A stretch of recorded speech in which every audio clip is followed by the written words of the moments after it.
굿TV 기독교 복음방송 시청자 여러분 안녕하십니까?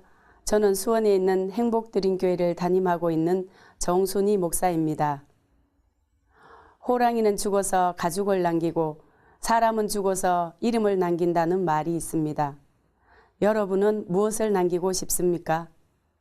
우리 믿는 사람들은 무엇보다 훌륭한 신앙의 기념비를 남겨야 할 것입니다.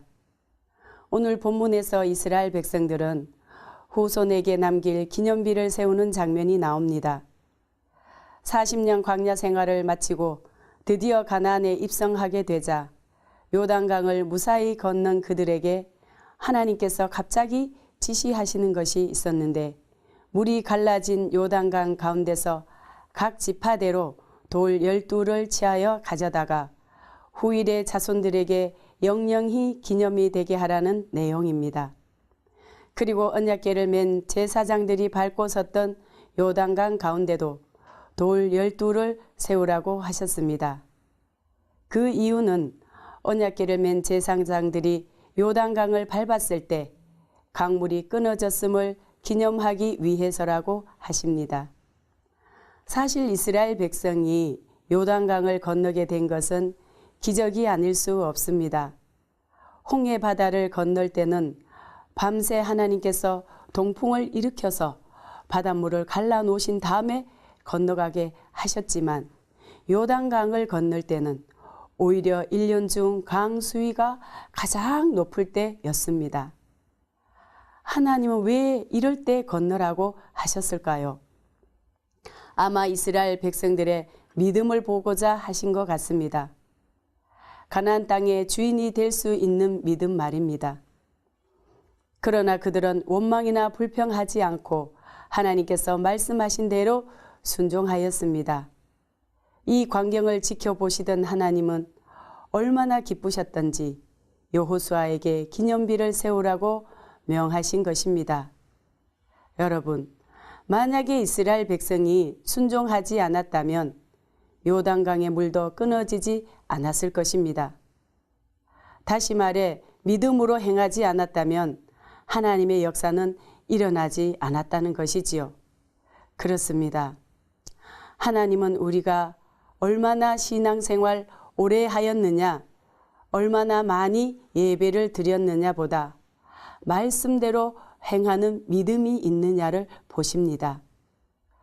그래서 야고보서 2장 26절에는 영혼 없는 몸이 죽은 것 같이 행함이 없는 믿음은 죽은 것이니라고 하였습니다.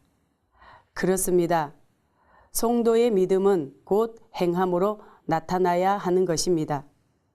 여러분, 본문의 이스라엘 백성들은 요단강 물의 수위를 보고도 믿음으로 발을 담갔습니다. 그 결과 요단강 물은 끊어졌고 그들은 무사히 건널 수 있었습니다. 그렇습니다. 요한복음 20장 29절에 보면 예수께서 가라사대 너는 나를 본고로 믿느냐?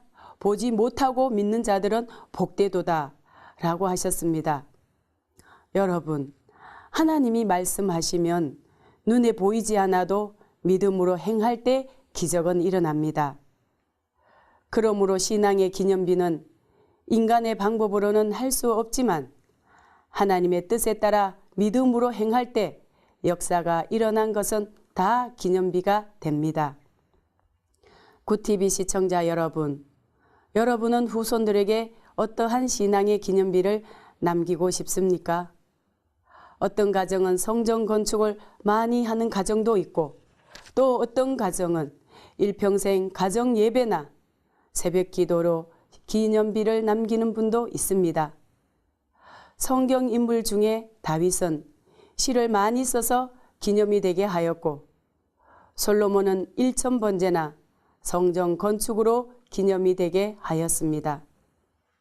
또 신약시대의 사도 바울은 복음 선교로 많은 교회를 세워 기념으로 남겼습니다.